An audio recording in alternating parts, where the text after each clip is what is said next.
Wa an yad'a yadahu al-yumna awil yusra ala khasirati. Makruh bagi seseorang kalau dia sholat itu meletakkan tangannya, baik tangan kanan atau tangan kiri di atas pinggangnya.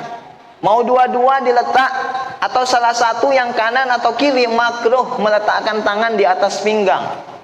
Kenapa itu dimakruhkan? Karena ada larangan dari Nabi Shallallahu Alaihi Wasallam dan juga dijelaskan di dalam sebagian riwayat, keadaan meletakkan tangan di pinggang itu dimakruhkan bukan hanya di dalam sholat, bahkan di luar sholat juga makruh. Meletakkan tangan di pinggang, Pak. Tidak hanya di dalam sholat dimakruhkan, tapi bahkan di luar sholat juga makruh kita meletakkan tangan di atas pinggang. Apa sebabnya? Para ulama mengatakan di sana ada 3 ilahnya, ada 3 alasan kenapa itu dimakruhkan. Yang pertama adalah wa annahu rahatu ahlin nar. Itu penduduk neraka kelak. Orang-orang Yahudi dan Nasara yang berada di dalam neraka, mereka itu ketika ada waktu luang untuk istirahat, mereka itu istirahatnya dengan meletakkan tangannya di atas pinggang. Ini yang pertama.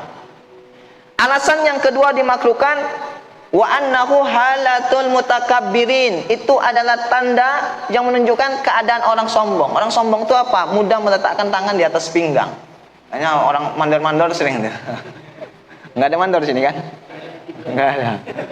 Tapi kalau kita kerja itu hari Minggu kadang lebih banyak mandornya daripada pekerjaannya. Jadi meletakkan tangan makruh, kenapa? Karena itu adalah halatul mutakabbirin. Orang sombong itu yang biasanya sering meletakkan tangan di atas pinggang. Alasan yang ketiga adalah wa anna syaitana uhbita minal jannah kadzalik. Dulunya setan, iblis itu, ketika dia diusir, diturunkan, uhbita itu diturunkan.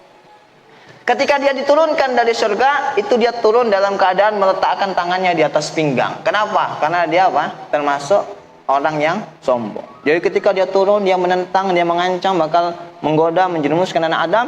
Turunnya dia ketika itu sambil meletakkan tangan di atas pinggang. Maka dimakruhkan bagi kita untuk meletakkan tangan di atas pinggang, baik di dalam sholat ataupun di luar sholat. Jelas, Pak?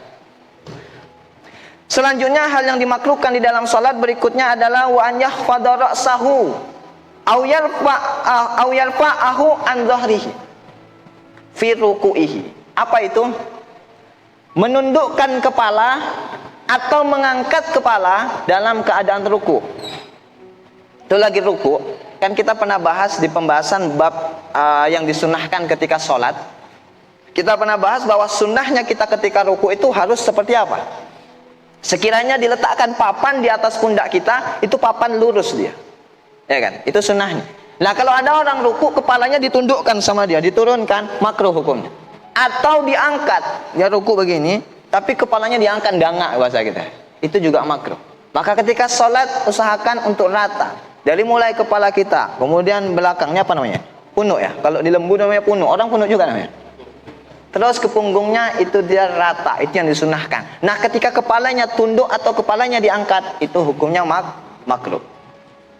Wa in lam yubalik, meskipun dia mengangkat atau menurunkannya itu tidak bersangatan, biasa aja, sedikit udah masuk kategori makruh. Jelas, Pak? Selanjutnya, yang dimakruhkan ketika kita sedang sholat itu adalah wa yukrahu tarkusura fir rak'atainil ulayataini min kulli sholatin. Makruh untuk meninggalkan membaca surah di 2 rakaat yang pertama dari semua sholat, baik sholat yang jahar seperti maghrib, isya dan subuh, ataupun sholat yang sir seperti zuhur dan asar, atau bahkan sholat sunnah sekalipun. Makruh meninggalkan membaca surah di rakaat pertama dan kedua. Banyak kita ini kan, kita pernah bilang ya, perbedaan antara kita ini orang-orang yang hidup di zaman sekarang dengan mutaqaddimin, orang-orang dulu itu kalau belajar mereka yata'allamu liya'mala bih. Mereka belajar supaya tahu dan beramal dengan ilmu yang dia tahu. Nah, orang kita belakangan ini kebalik. Apa kebalik? Anda ambil contoh. Selama ini dikira kalau membaca surah itu wajib kalau sholat. Kalau nggak baca surah, sholatnya tidak sah. Hadir majelis taklim, kata ustadznya baca surah sunnah. Kalau nggak dibaca, tetap sah sholatnya. Setelah itu sholat nggak pernah baca. Belajar untuk meninggalkan, bukan belajar untuk mengamalkan. Ngamalkan nggak tuh? Kata Ridwan, ngamalkan loh saat. Kenapa? Karena sekarang tahu kalau meninggalkan surah tidak membatalkan sholat. Salah, banyak kita kebalik. Ambil contoh, orang dulu itu, kita waktu kecil-kecil ngaji madrasah itu biasanya diajarin ketika madrasah anggota wudhu yang dibasuh itu 8 itu. Telapak tangan, kumur-kumur, masukkan air ke hidung, wajah, tangan, menyapu kepala, telinga, kaki, 8 ya. Kita nganggap itu wajib semua. Jadi dulu kalau wudhu sempurna semua dibasuh. Habis itu ikut majelis taklim tahu, oh ternyata yang wajib cuma 4 ini. Cuman wajah, tangan sampai siku, sebagian kepala, kaki sampai mata kaki. Sisanya sunnah. Oh habis itu wudhu 4 ini aja yang dibahas. Makanya kita tahu hal-hal ini bukan untuk ditinggalkan, tapi untuk diamalkan. Maka setiap sholat, apapun jenis sholatnya, baik sholat wajib atau sholat sunnah, atau dia sholat sir ataupun sholat jahat, tetap disunahkan membaca surah di rakaat pertama dan kedua. Kalau nggak dibaca, itu hukumnya makruh. Selanjutnya juga hal yang dimakruhkan di dalam sholat adalah tarku takbiratil intiqalat, meninggalkan takbir intiqalat. Apa takbir intiqalat? Takbir yang biasa diucapkan ketika kita berpindah dari satu rukun ke rukun yang lain. Dari berdiri mau ruku, dari ruku mau itidal apa yang dibaca? Takbir? Enggak. Dari itidal mau sujud, sujud mau duduk dan seterusnya, itu disunahkan membaca takbir di sana. Ya kan, Pak? Meninggalkannya hukumnya makruh. Tapi perlu diingat, hati-hati di sini.